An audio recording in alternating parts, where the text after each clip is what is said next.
வணக்கம் நண்பர்களே, நம்ம பீராயன்ஸ் சேனலுக்கு உங்களை அன்புடன் வரவேற்கிறேன். இந்த விளக்க காட்சியில் நம்ம கொலாஜன் மற்றும் கிளைசினின் மறைக்கப்பட்ட ரகசியங்கள் பற்றி மிகவும் எளிமையாகவும் அனைவருக்கும் புரியும் வகையிலும் பார்க்க போகிறோம். இந்த தொகுப்பு உங்களுக்கு நிச்சயம் பயனுள்ளதாக இருக்கும் என்று நம்புகிறேன். அதனால் இதை முழுவதும் கவனமாக பாருங்கள். வாங்க தொடங்கலாம். பகுதி 1, விடுபட்ட புரதம், அதாவது புரதச் சிக்கல். சரி, விஷயத்துக்கு வருவோம். நம்மள நிறைய பேர் என்ன நினைச்சிட்டு இருக்கோம், நல்லா சாஃப்டா இருக்கிற கறி நிறைய சாப்பிட்டா உடம்புக்கு தேவையான புரதம் முழுசா கிடைச்சிடும், நாமளும் எப்பவுமே இளமையா ஸ்ட்ராங்கா இருக்கலாம்னு நினைக்கிறோம். கரெக்டா? ஆனா அது அப்படி இல்லைங்க.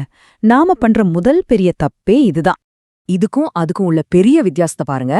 நம்ம உடம்புல இருக்கிற மொத்த புரதத்துல 30% கொலாஜன் தான். ஆனா நாம டெய்லி சாப்பிடுற சாப்பாட்டுல இருந்து நமக்கு எவ்வளவு கொலாஜன் கிடைக்குது தெரியுமா?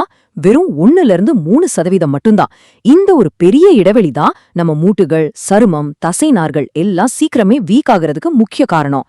நம்ம தசைகளை ஒட்டி பிடிச்சிருக்கிற இணைப்பு திசுக்களுக்கு கொலாஜன் ரொம்ப ரொம்ப முக்கியங்க. நம்ம முன்னோர்கள் எல்லாம் ஒரு விலங்க வேட்டையாடுனா தலை முதல் வால் வரைக்கும் எல்லா பாகங்களையும் சமைச்சு சாப்பிட்டாங்க. ஆனா இன்னைக்கு நம்ம என்ன பண்றோம், நல்ல சாஃப்டா இருக்கிற சதப்பகுதியை மட்டும்தானே விரும்பி சாப்பிடுறோம். சாஃப்டான கறி அப்படின்னா அதுல கொலாஜன் ரொம்ப ரொம்ப கம்மின்னு அர்த்தம். கொஞ்சம் கடிக்கிறதுக்கு கஷ்டமா இருக்கிற எலும்பு, நரம்பு பகுதிகளில் தான் கொலாஜன் அதிகமா இருக்கு. இதையெல்லாம் நம்ம ஒதுக்குறதால தான் வயசாக வயசாக நம்ம சர்மம் சுருங்குறதும் மூட்டுகளுக்கு நடுவுல இருக்கிற தேய்மானமும் நடக்குது. தொகுதி 2, கிளைசின், தி ஹிடன் ஹீரோ, அதாவது நம்ம மறைந்திருக்கோம் சூப்பர் ஹீரோ. இப்போ இந்த கொலாஜனுக்குள்ள ஒளிஞ்சிருக்க ஒரு ஹீரோவை பத்தி பாப்போம். அதுதாங்க கிளைசின். உண்மையா சொல்லப்போனா நிறைய பேருக்கு உடம்புல இந்த கிளைசின் குறைபாடு இருக்கிறதே தெரியறதில்ல. நாம கொலாஜனை சாப்பாட்டுல சேர்க்காம தவிர்க்கும்போது ஆக்சுவலா இந்த கிளைசின் அப்படிங்கிற ஒரு அற்புதமான மூலப்பொருளை தான் நம்ம இழந்துட்டு இருக்கோம். இதுல ஒரு சுவாரஸ்யமான விஷயம் என்னன்னா, கொலாஜனோட 1/3 அதாவது கரெக்டா சொல்லணும்னா சுமார் 33% இந்த கிளைசின் அப்படிங்கிற ஒரே ஒரு அமினோ அமிலத்தால தான் உருவாக்கப்பட்டிருக்கு. சரி, நம்ம உடம்பே கொஞ்சம் கிளைசினை உற்பத்தி பண்ணினாலும் அது நம்ம டெய்லி தேவைக்கு போதுமானதா இருக்கிறதே கிடையாது. அதனால கொலாஜனை சாப்பாட்டுல சேர்க்காதனால நாம் இந்த கிளைசினை பெரிய அளவுல மிஸ் பண்ணிட்டு இருக்கோம். பகுதி 3, முழு உடல் நன்மைகள். சரி, இந்த கிளைசின் நம்ம உடம்புக்கு தேவையான அளவு கிடைச்சா உச்சி முதல் பாதம் வரைக்கும் என்னென்ன அற்புதங்கள் நடக்கும்னு இப்ப பாப்போம். இது வெறும் பளபளப்பான சருமத்துக்கானது மட்டும் இல்லைங்க, நம்ம மொத்த உடம்போட ஆரோக்கியத்துக்கான ஒரு மாஸ்டர் கீ அப்படின்னே சொல்லலாம். முதல்ல தூக்கத்தை பத்தி பேசுவோம். சில பேரு 8 மணி நேரம் நல்லா தூங்கி எழுந்திருப்பாங்க, ஆனா உடம்பு ரொம்ப சோர்வாவே இருக்கும். ஏன் தெரியுமா? ஆழமான டெல்டா அலை தூக்கம் அவங்களுக்கு கிடைக்கிறதே இல்ல. இந்த கிளைசின் என்ன பண்ணுதுன்னா நேரடியா இந்த ஆழ்ந்த தூக்கத்தை நமக்கு கொடுக்குது. அது மட்டும் இல்லாம கேபா அப்படின்னு சொல்லப்படுற நரம்பு கடத்திய அதிகப்படுத்தி உங்க மனசையும் உடம்பையும் ரிலாக்ஸ் பண்ணுது. இதனால நைட்டு உடம்பு தன்னைத்தானே புதுப்பிச்சுக்கிட்டு காலையில செம்ம ஃப்ரெஷ்ஷா எழுந்திருக்க முடியும். அடுத்ததா குடல் மற்றும் கல்லீரல் ஆரோக்கியம். உங்களுக்கு செரிமான பிரச்சனை, வயிறு வீக்கம், இல்லனா லீக்கி கட் அப்படின்னு சொல்ற குடல் கசுப்பு பிரச்சனை இருந்தா அந்த குடல் சுவர்கள சரி பண்றதுக்கு கிளைசின் ரொம்பவே அவசியமான ஒண்ணு. அதுபோக நம்ம கல்லீரலை சுத்தப்படுத்துற மிக முக்கியமான ஆன்டி ஆக்சிடென்டான குளூட்டாதயோன் உருவாகிறதுக்கு கிளைசின் தான் மெயின் பேஸ். டெய்லி நாம் எடுத்துக்கிற மருந்து மாத்திரைகள், பிளாஸ்டிக், ரசாயன நச்சுகள் இதையெல்லாம் உடம்புல இருந்து வெளியேத்த குளூட்டாதயோன் தேவை. அந்த குளூட்டாதயோனுக்கு கிளைசின் தேவை. ஒரு செயின் ரியாக்ஷன் மாதிரிங்க இது. இத கேட்டா நீங்க கண்டிப்பா ஆச்சரியப்படுவீங்க. இளநரைய தடுக்கிறதுலயும் கிளைசினுக்கு ஒரு முக்கிய பங்கு இருக்கு. நம்ம உடம்புல நோய் எதிர்ப்பு சக்தி மற்றும் சில செல்களால உற்பத்தியாகிற ஹைட்ரஜன் பெராக்சைடு அதிகமாகும்போது அது முடியோட நிறத்தை கொஞ்சம் கொஞ்சமா அழிச்சு நிறைய உருவாக்குது. இந்த ஹைட்ரஜன் பெராக்சைடை தடுத்து நிறுத்துற கேட்டலேஸ் அப்படிங்கிற ஒரு என்சைம் வேலை செய்யணும்னா அதுக்கு கிளைசின் கட்டாயம் தேவை. சோ சிம்பிளா சொல்லணும்னா இளநரைய சீக்கிரம் வராம தள்ளி போட கிளைசின் ஒரு சூப்பர் மருந்து. இது மட்டுமா? இன்னும் நிறைய இருக்கு. கிளைசின் உங்க ரத்த சர்க்கரை அளவை கரெக்டா மெயின்டைன் பண்ணுது, இன்சுலின் உணர்திறனை அதிகப்படுத்துது.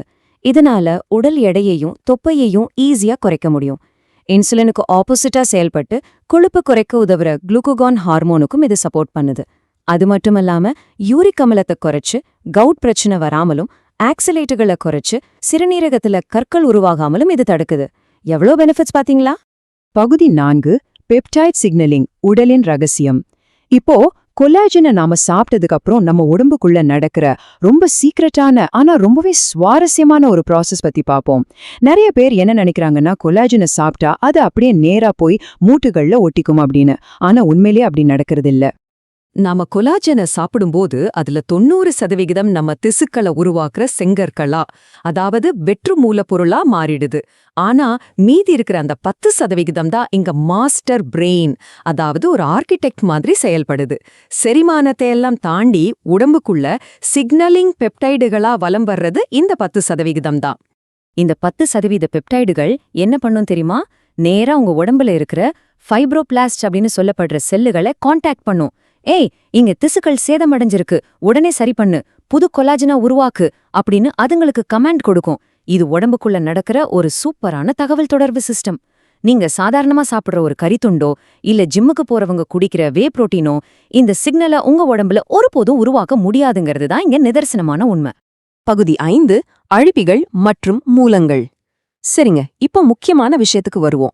நம்ம உடம்புல இருக்கிற கொலாஜனை எதை அழிக்குது, அதை எப்படி ரொம்ப சிம்பிளா இயற்கையான முறையில திரும்ப பெறுவது? இதோ அதுக்கான தெளிவான ஸ்டெப்ஸ். கரெக்டா 17 வயசுல நம்ம உடம்புல கொலாஜன் உற்பத்தி பீக்ல இருக்கும். அதனாலதான் அந்த வயசுல கீழே விழுந்தா கூட எலும்புகள் அவ்வளோ சீக்கிரம் உடையாது, அப்படியே அடிபட்டாலோ உடனே சரியாயிடும். ஆனா வயசாக வயசாக அது கூடவே அதிக சர்க்கரை, ஜங்க் ஃபுட்ஸ், சீட் ஆயில்ஸ், அப்புறம் அதிகப்படியான மன அழுத்தம் இதெல்லாம் ஒன்னா சேர்ந்து நம்ம உடம்போட மீள்தன்மைய, அதாவது எலாஸ்டிசிட்டியை ரொம்ப வேகமா அழிச்சிடுது. இதையெல்லாம் கொஞ்சம் கொஞ்சமா தவிர்க்கிறது தான் நாம எடுக்க வேண்டிய மொதல் ஸ்டெப். இந்த பாதிப்புகளை எல்லாம் மாற்றி அமைச்சு உடம்ப ரிப்பேர் பண்ண நமக்கு டெய்லி சராசரியா 4 to 10 கிராம் வரையிலான கிளைசின் தேவைப்படுது. இதுதாங்க நம்ம டார்கெட். இந்த அளவை நாம ரெகுலரா மெயின்டைன் பண்ணா மட்டும்தான் நம்ம சருமம், முடி, அப்புறம் மூட்டுகளை ஃபுல்லா பாதுகாக்க முடியும். சரி, இதை எப்படி ஈஸியா சாப்பாட்டுல சேர்க்கிறது? ரொம்ப சிம்பிள்ங்க. எந்த சுவையும் இல்லாத ஒரு ஸ்கூப் கொலாஜன் பவுடரை உங்க காலை காஃபில கலந்து அப்படியே குடிக்கலாம். அது ஈஸியா கரிஞ்சிடும், டேஸ்டும் மாறாது. இல்லையா? எலும்பு சூப் இல்லனா நாள் முழுக்க மிதமான சூட்ல சமைக்கப்பட்ட முழு கோழி இதையெல்லாம் சாப்பிடலாம். மீன் அல்லது கோழி சாப்பிடும்போது தோலோட சேர்த்து சாப்பிடுறது ரொம்ப ரொம்ப நல்லது. எம்எஸ்ஜி சேர்க்கப்படாத சிற்றுண்டிகளும் நல்ல சாய்ஸ் தான். இது எல்லாத்தையும் விட இங்க நீங்க கட்டாயம் கவனிக்க வேண்டிய ஒரு முக்கியமான ரூல் இருக்கு. நீங்க கொலாஜன் பவுடரை சப்ளிமெண்டா எடுத்துக்கிறீங்க அப்படின்னா அதை கண்டிப்பா வைட்டமின் சி கூட சேர்த்து தான் எடுத்துக்கணும். அப்போதான் அந்த கொலாஜனை உங்க உடம்ப முழுமையா உறிஞ்சி எங்க தேவையோ அங்க சரியா பயன்படுத்த முடியும். வைட்டமின் சி இல்லாம நீங்க கொலாஜன் எடுத்தா அந்த சப்ளிமெண்ட் அப்படியே வேஸ்டா போயிடுங்க. இதை எப்பவுமே ஞாபகம் வச்சுக்கோங்க. ஆகவே உங்க இளமையையும் ஆரோக்கியத்தையும் மீட்டெடுக்க அந்த மாயாஜால கிளைசின் உங்க அடுத்த வேளை சாப்பாட்டுல இருக்கா அப்படிங்கறத உறுதி செஞ்சுக்கோங்க. இந்த விளக்க காட்சி உங்களுக்கு பிடித்திருந்தால் ஒரு லைக் பண்ணுங்க, தம்ஸ் அப். உங்கள் நண்பர்களுடன் இந்த தகவல்களை ஷேர் பண்ணுங்க. இன்னும் இப்படிப்பட்ட பயனுள்ள தொகுப்புகளை பார்க்க நம்ம சேனலை சப்ஸ்கிரைப் பண்ணி பெல் ஐக்கனை பிரஸ் பண்ணுங்க. Bell icon. உங்க கருத்துக்களை கீழே கமெண்ட்ல சொல்ல மறக்காதீங்க. நன்றி நண்பர்களே, மீண்டும் சந்திப்போம் அடுத்த ஒரு பதிவில். வணக்கம்.